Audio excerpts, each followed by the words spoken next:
Bismillahirrahmanirrahim. Assalamualaikum warahmatullahi wabarakatuh. Sampurasun. Damang kanca. Alhamdulillah.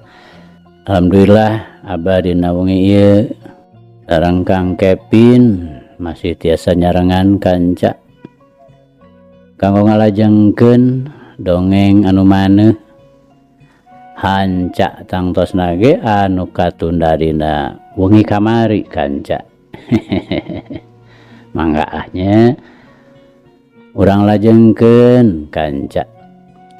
Kumwae kasadayana kanca-kanca Abah, wargi-wargi Abah sanusantara sadunya. Mangga nyangakeun kanca si Buntung jago tutugan. Yasana Bapak S. Sukandar.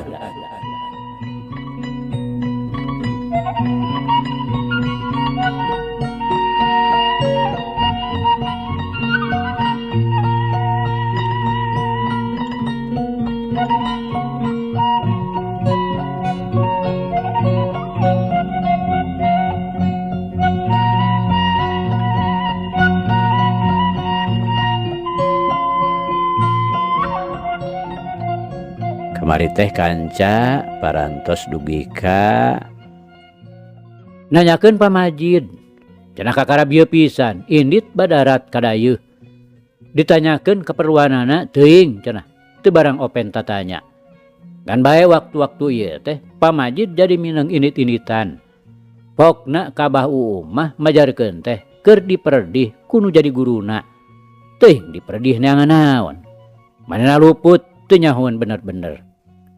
Duit kadinya nya kanca. Mangga. Urang lajengkeun.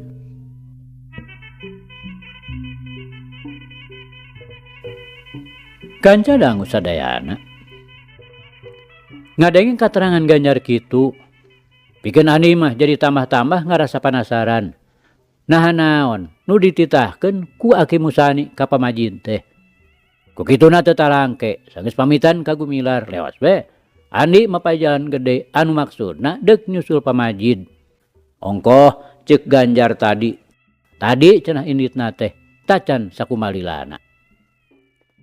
Tapi nah Ganjar ngan saukur ngabohong nyebutkeun yen pamajid inditna tacan lila teh atawa memang pamajid nu gancang teuing leumpangna. Lantaran sakitu Andi leumpangna ngagedig teu beda we ti nu rusuh sieun katinggaleun kareta api.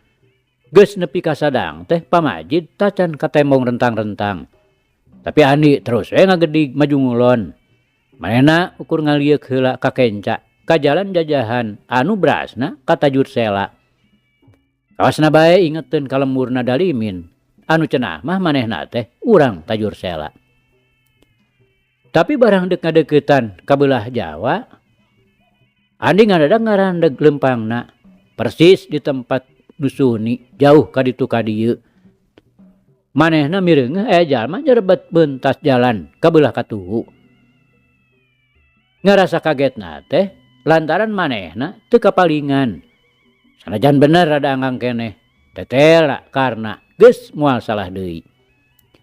Kukituna tanpa mikir nulih panjang, blesat we Andi ngagunakeun gerakan engkang-engkang sarta sakicep oge nepi kalebah karna tadi. Tapi tetela didinya teh naon-naon. Katuhun jalan teh ukur tegal we sarta rungkun-rungkun saliara. Teu sirikna ngagigidig. Ret kana taneuh tegal, tetela lidig bangun nu kakara pisan ditincak ku jelema. Komo mun mireungeuh rungkun-rungkun teh loba nu rarebah sarta barudik busik. Timbul kacurigaan bisa aya naon-naon. Ongko eta kumireungeuh karna tadi mentas jalana teh palebah dinya pisan. Tapi naha buktina mah bet eueuh. Mikir kadinya gentak manehna nyabut haur konengna heg ditancepkeun kana taneuh sarta terus didengekeun. Ngagunakeun pangabisana nu disebut gerakan ceudi lentah. Lain deui manehna ngaranjugna. Lantaran sidik kumanehna kadenge blag-blug sarta gebligna dampal-dampal suku. Kawasna bae aya nu keur galungan.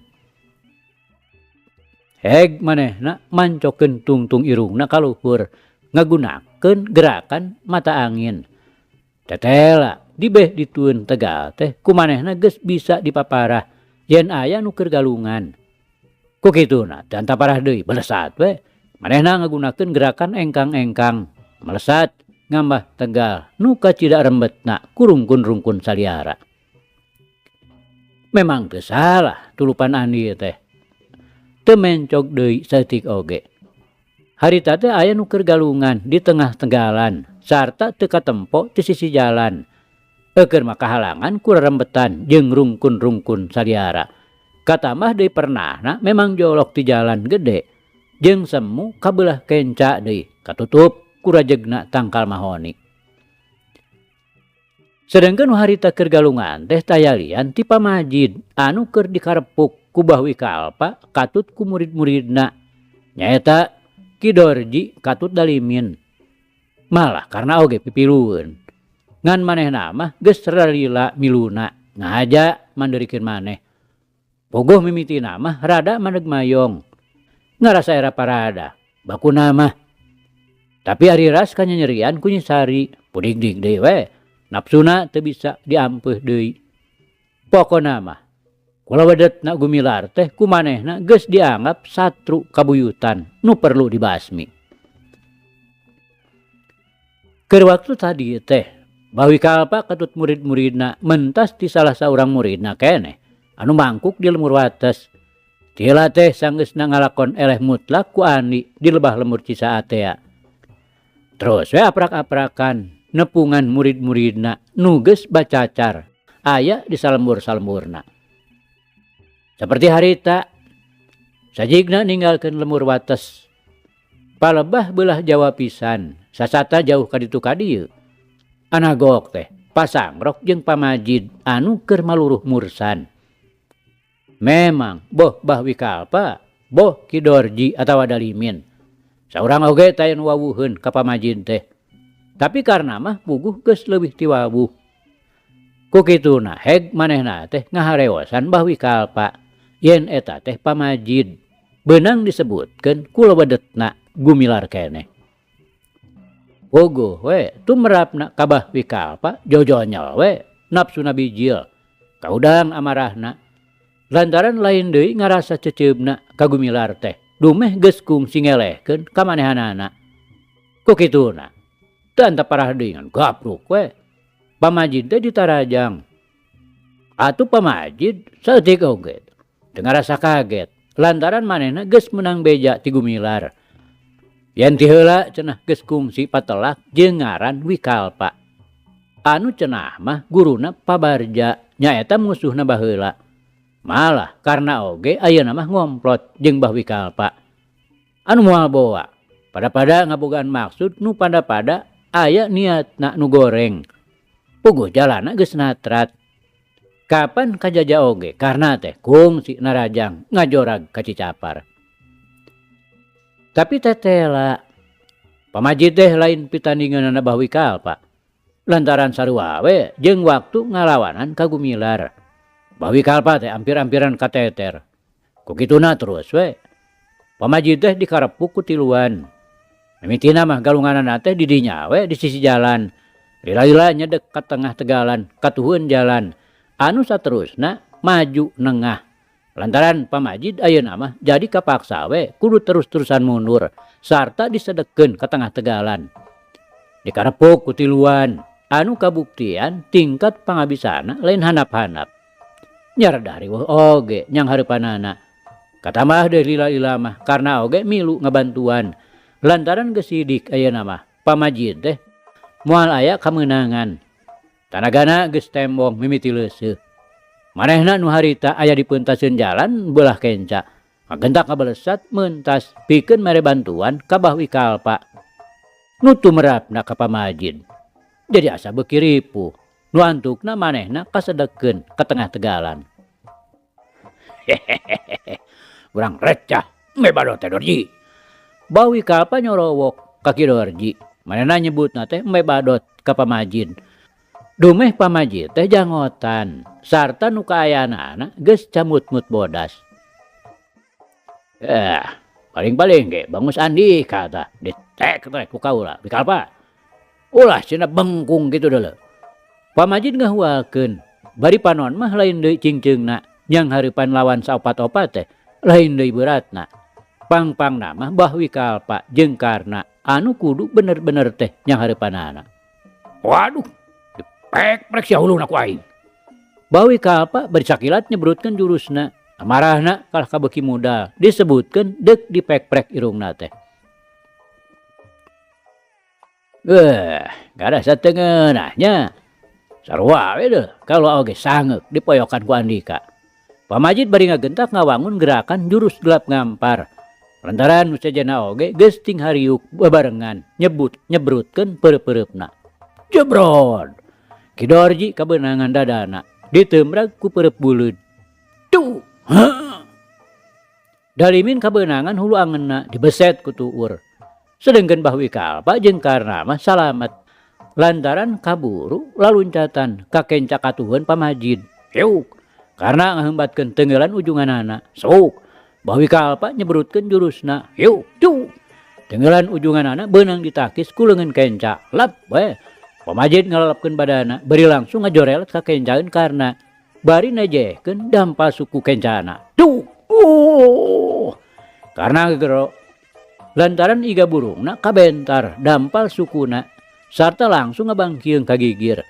Gilek, pamajid malik ngenca nyebrutkeun peureup katuhuna ka hareup. Ngabarengan ku nyebrutna peureup kencana ka gigir. Akibatna hebat oge. Mun karna ngagerung lantaran careham kencana beunang didagor ku peureup katuh pamajid. Sedang bahwi kalpa mah ngagoak lantaran peureupeuna bantrok jeung peureup kenca. Da sidik kulit ramona kakara cager. Tapi ari ditimpah deui didagor mah teu burung we karasa nyanyautan nimbulkeun kanyeri anu pohara. Geus kitu jorelat pamajid ka palembah Ki Dorji nu harita keur ngajurung kunung deuk nangtung. Tanta parah deui cekuk we ditajong ka kamplongna. Ki Dorji ngagerung deui. Rasa nyeri dina dadana oge tacan leungit bener. Ayeuna geus ditimpah deui dihancak ke kemplong. Atuh, teu ngalobakeun dipamolah, bro we. Manehanana nyangigir anu saterusna ngageblak nang karak. Bari panon duanana buburi lengan ka luhur. Hiu. Karasa dihandap aya angin ngoyagkeun kana calana. Pamajid ngagentak luncat ka luhur. Lantaran kumanehna geus kajudi. Tang tuh, aya nu boga gawe ngadodoho. Bener we. Ari breh teh katempo dalimin dina kaayaan posisi ngadepong semu nyungkruk. Ari lantaran pangadekna poos. Suku nu deuk dibajeg sakilat leungit tina sasaran. Lantaran kaburu ngabalesat ka luhur. Jrot. Dampar suku pamajid dina gejligna teh kahandap mener pisan kana punuk dalimin. Dalimin ngagerung bari terus nyungkruk. Nyaan ayeuna mah. Satuluyna manehna ngagoler teu cengkat-cengkat. Lantaran terus kapaehan beri nonggeng. Kawas bolon we anu keur ngalakasir. Hiuk. Karasa sambaran angin ting hariuk ti dua jurusan. Kiler. Panon pamajid hirup. Kabireung bahwi kalpa jeung karna geus ngaharembatkeun bedogna. Bedog anyar deui lantaran nu ti heula mah kapan geus parotong. Teu talangke serat we pamajid oge mesat bedogna ngabarengan badana ngagentak ngareuneup bari ngasrodkeun suku kencana ka hareup. Trang. Bedog bahwi kalpa nu jolna ti beula katuhu teh beunang ditakis ku bedogna. Jorelat deui. Suku katuhu pamajid maju ka hareup pikeun nyingkahan bedog karna anu jolna ti beula kenca. Plos. Bedog karna ngan ukur ngahanca tapak. Hiuk. Bedogna pamajid disabetkeun ka tukang ngabarengan suku katuhuna bari ditarik deui ka tukang. Trang. Bedog karna beunang dihanca. Kulawit. Pamajid ngarobah gerakan bedogna nu deuk dipake ngarojok badan karna. Sedengkeun pamajid nuturkeun nyerong ngatuhu sajalan jeung gerakan bedogna. Srog, suku katuhuna maju ka hareup deui. Sedengkeun peureup kencana ngadius ngahanca careham bahwi kalpa anu kaayaan badana keur ngadayagdag. Crot. Peureup kencana teu emis tina sasaran. Tapi ari gerakan bedog nama poos. Lantaran karena ngagentak ngajaul ka tukang ngagunakeun gerakan di ler kasaatan. Bah wika apa we nu naas teh. Careham kencana asa nyengsol. Ulah ngejat karena sing era kutangtungan deuleu. Pamajid nyorowok ngerasa cuak ka bina-bina. Mana horeng karena teh ngabogaan tekad gin dipikir belang baya. Tegablek pisan rasa rumasa. Sakitu pihak kumilar loba ngelehan teh. Tapi ari tekad karena mah tetep we ngedengdem hate nu sakitu gorengna.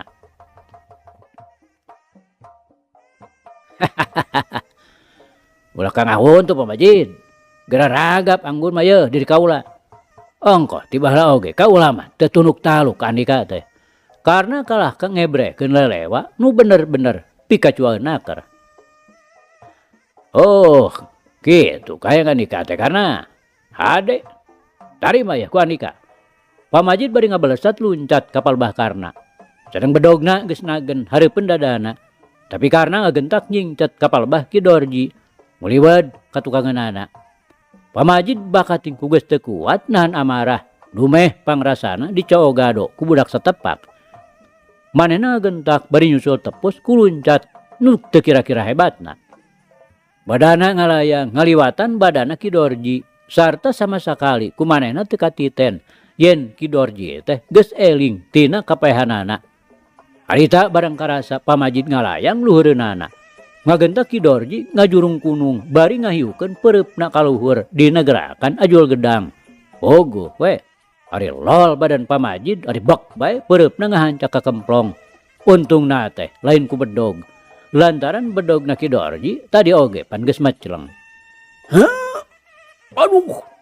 Pamajid ngagero bari ngarasa eungap nu lain dikieuna. Sarta tanta parah di kebut we manehna ti susut teu jauh ti Ki Dorji. Hiji kasempetan pikeun karna mah. Dah pikeun bah wikalpa oge anu harita geus siap deui bari teu lepot tina bedogna.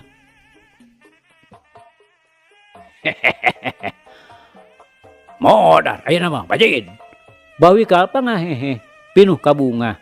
Bari bedogna ngahiuk bebarengan jeung bedogna karna. Ku sareat mah pamajid teh kawasna geus moal bisa ingkar deui. Bakal panggih jeung pati. Bakal patepung jeung uga ajal anu ngarong heap datang. Nu dilantarankeun ku bedog-bedogna bah wikalpa katut karna. Dalah pamajidna sorangan oge pikiranna geus nepi kapal bahdinya. Ayeuna mangsana pinanggih jeung bobor karahiuan ngababatang di pakalangan. Kanca dangu. Tapi eta kabeh teh ngan saukur mangrupa kira-kira nu disaluyukeun jeung syariat lahiriah. Padahal ari hakikina mah kacida papalingpangna. Saperti kaayaan pamajid ayeuna. Memang manehna teh tacan nitih wanci nincak mangsa anu geus digariskeun ti ajalina. Buktina meh bareng jeung ting kolebatna bedog-bedog bahwi kalpa katut karna nu deuk ngacak-ngacak tonggong pamajid. Sakilat aya nu ngolebat nyampeuk teu beda we ti kalangkang tanpa jirim. Nyaho-nyaho, trang, beletuk. Aduh, tobat. Bawi kalpa jeung karna ujug-ujug pating koceak. Sarta tanta parah deui belenyang we atuh duanana lalumpatan muru ka jalan gede. Katempo ku Ki Dorji katut dalimin. Birbit deui we duanana oge lalumpatan tukangeunana. Mana horeng Andi kanca. Dina ngarongheapna ka dinya teh persis pisan dina waktu kaayaan pamajid anu sasaatna keur nunggu-nunggu dawuh. Atuh Andi sanggeusna ngahancak bedog-bedogna bahwi kalpa katut karna kuhur konengna. Terus dewe ngahancak ka masing-masing badana. Nu akibatna bahwi kalpa jeung karna ting karoceak sarta terus we lompatan. Lantaran duanana oge geus teu untupan deui pikeun neruskeun patelakna.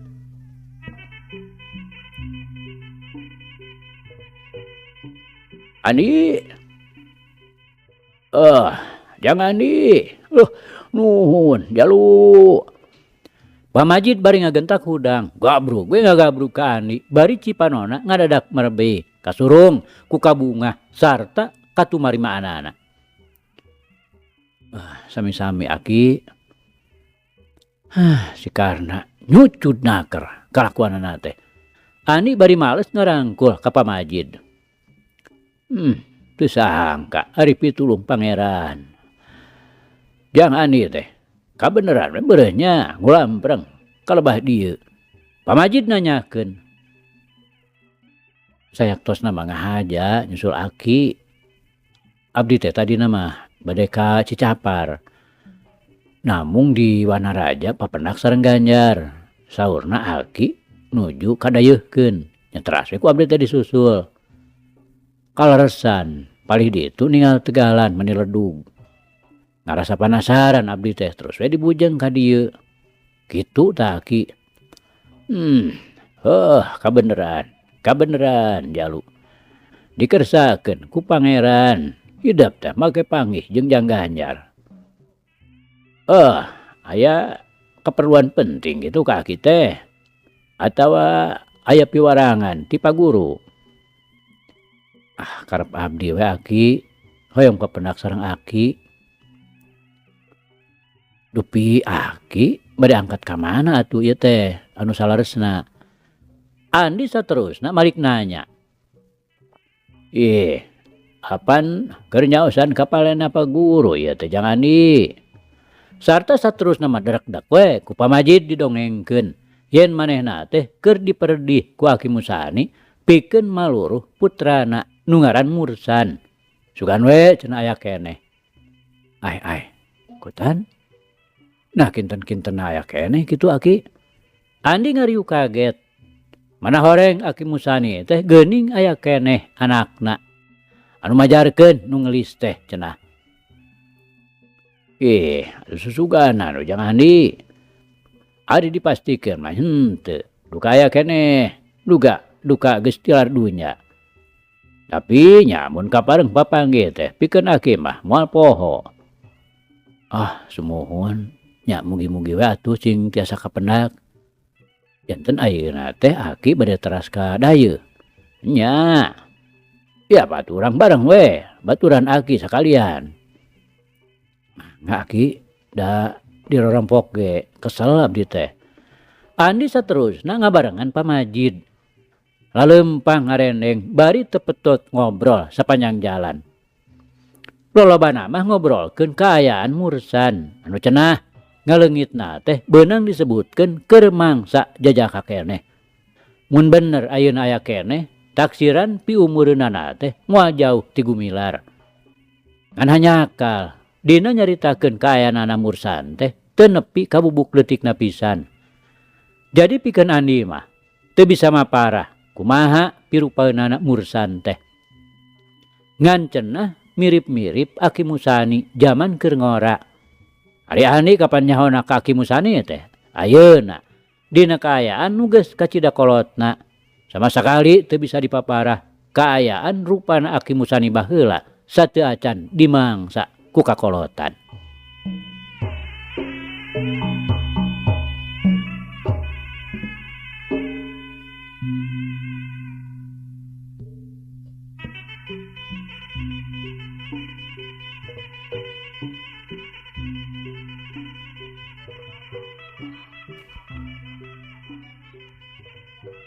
Kanca dangu sadayana. Pamajid jeung Andi aya kana 3 poena. Ubek-ubekan di kota, dibelaan mondok moek di kawawuhanana Gumilar. Nyaeta salah saurang langgananana nu sok pesen areng.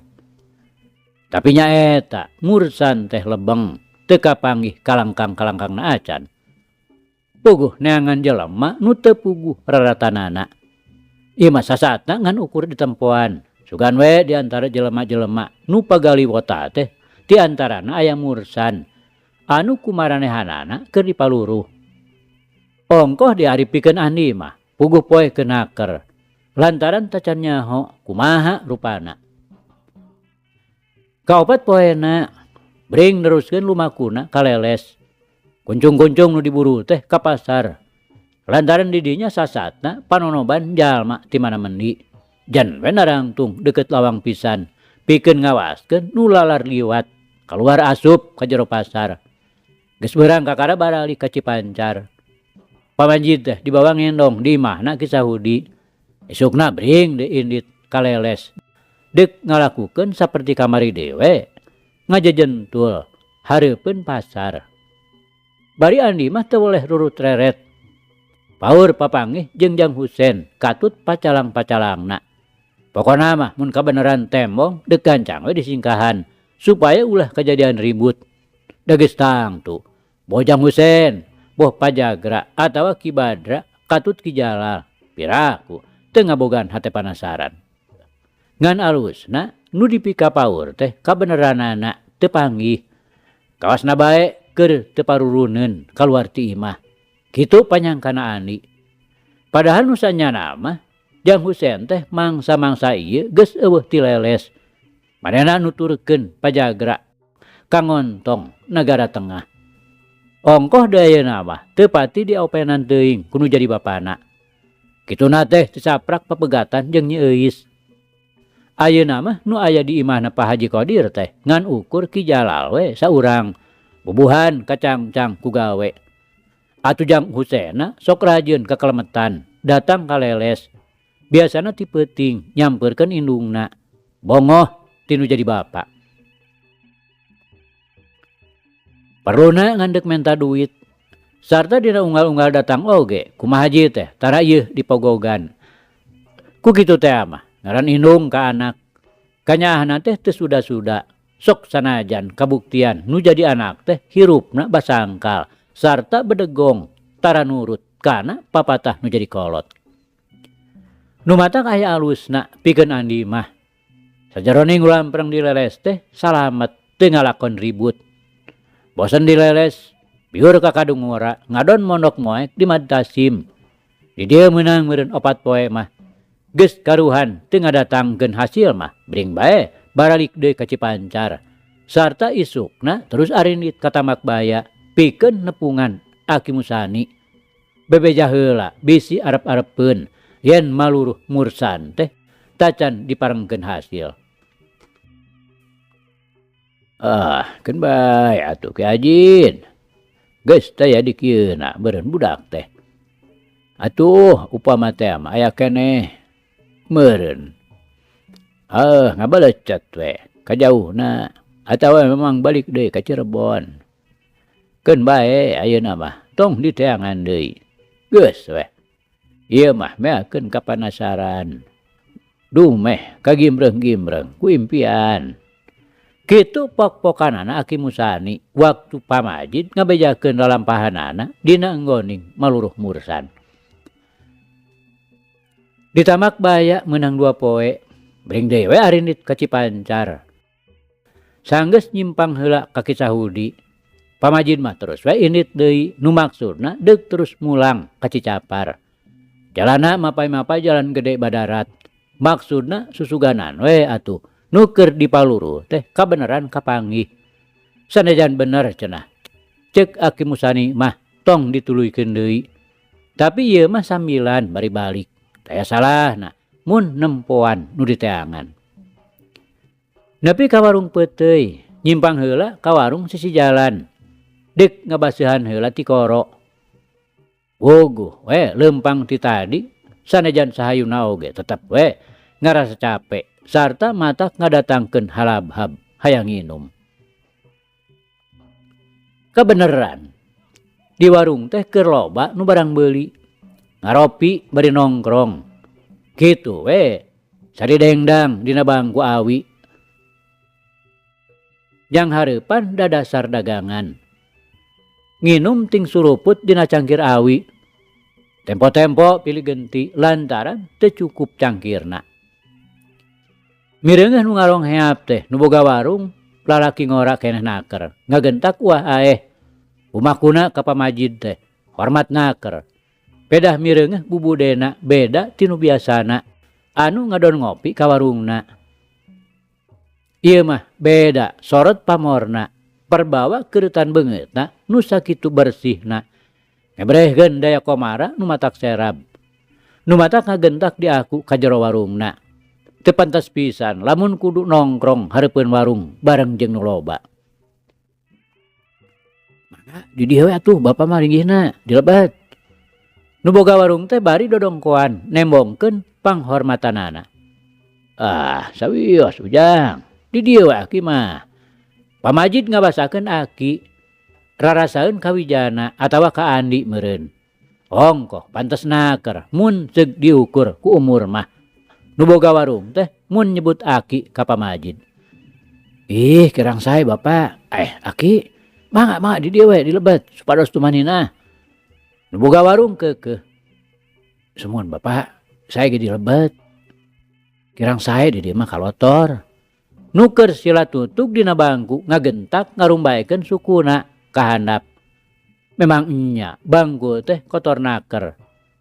Da kumaha nu ngadon ngaropi di dinya teh tempo-tempo bari cari ngogo. Dampa sukuna nu sakitu jajalabutna teh teu inggis-inggiseun narincakan bangku. Mangga atuh Jang. Pamajid bari terusnya ngoloyong ka lawang kelacat unggah. Sedangkan pamajikan nu boga warung ngagentak ngamparkeun samak salancar. Gojengkang ngarawel cangkir seng tina pago curulung we dieusian cai enteh. Herang-herang oge sidik make enteh. Da ari teko nu dihareup mah kawasna dientehanana teh ngan sakali we barang mimiti. Kabeh dienakeunana mah curung-curung we ditimpah ku cai asak herang. Geus teu ngurus dientehan deui.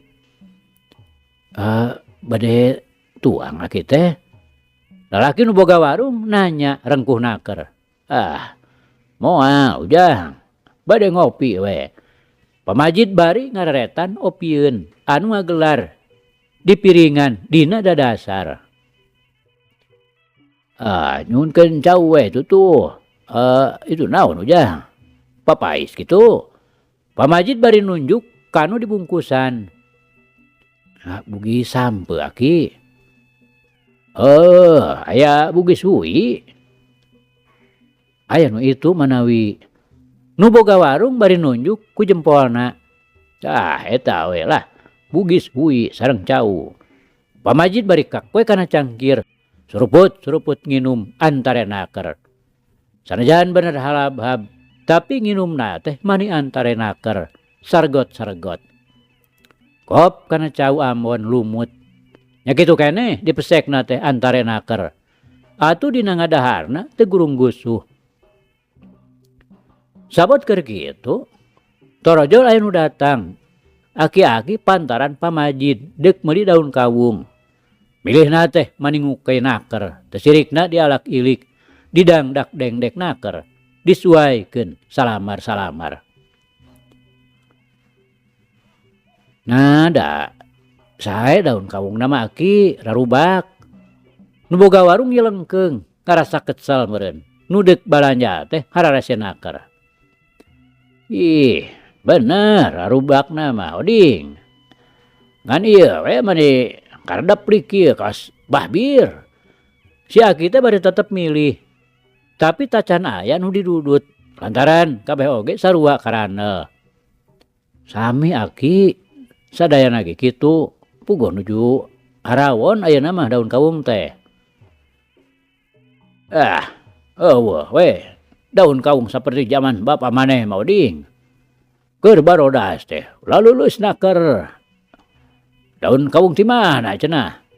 Si Aki teh bari maut daun kawung 5 lamar. Kitu ge maneh hararese naker.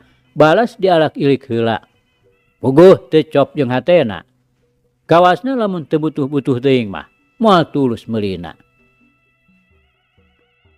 Pami telepat mah ti leles Aki. Nya ti leles. Mun teu salah mah. Nu ngirimna teh lain nu rawing cilina teh gitu sabelah.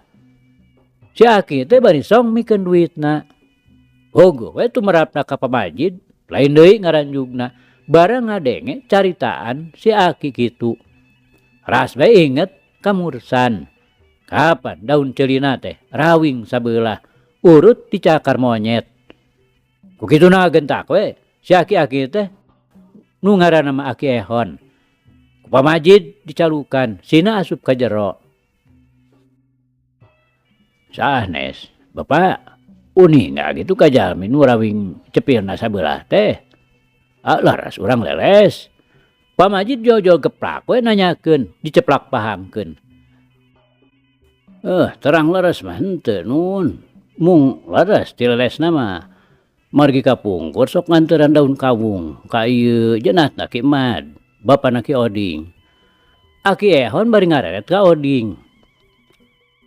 Uning kitu bumina Bapak. Kinten-kintenna aya keneh kitu ayeuna.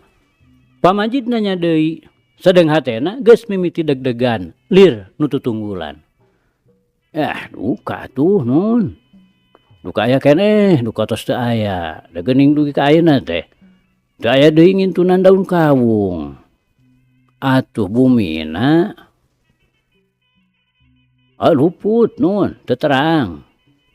Margi tepangna ge mung di dieu we saliwat-saliwat.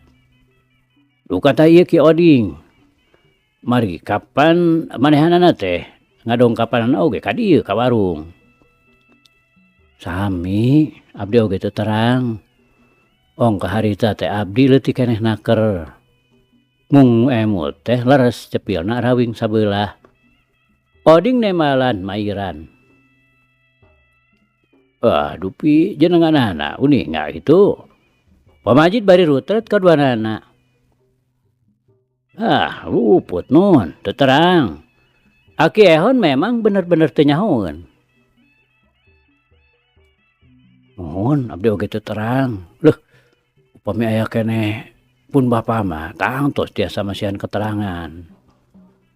Sanesna aya perkawis naon kitu? Oding terus nanyakeun. Lantaran manehna lain deui ngarasa kagetna.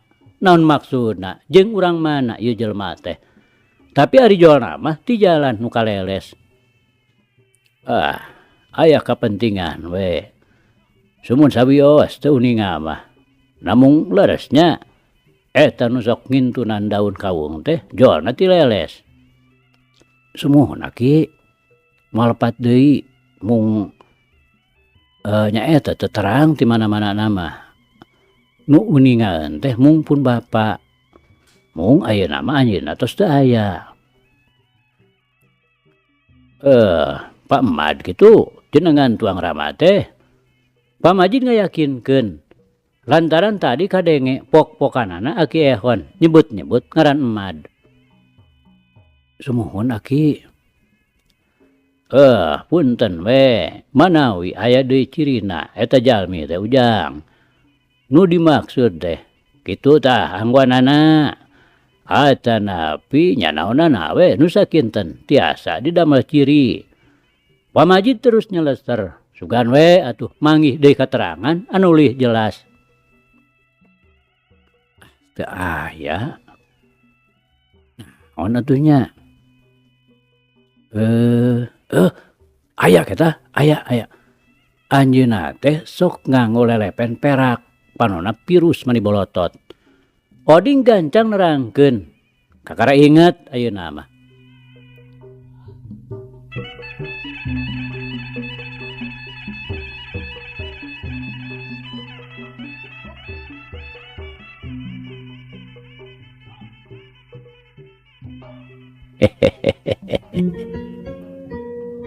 Aduh kanca, cak. Carita urang pungkas heula kanca nya. Insyaallah enjing jaga ninggeto. Ieu hanca urang lajengkeun deui. Muga urang aya dina kasehatan bari aya dina Widi Gusti masih kena dipaparinan yuswa. Atur nuhun kanca. Atur nuhun. Ieu carita urang tunda di Hanjuang siang, tenden di handelem sieum. Paragi nyokot ninggalkeun, mangsa datang sampeur deui. Hatur nuhun, hapunten. Wabillahi taufik wal hidayah. Wassalamualaikum warahmatullahi wabarakatuh.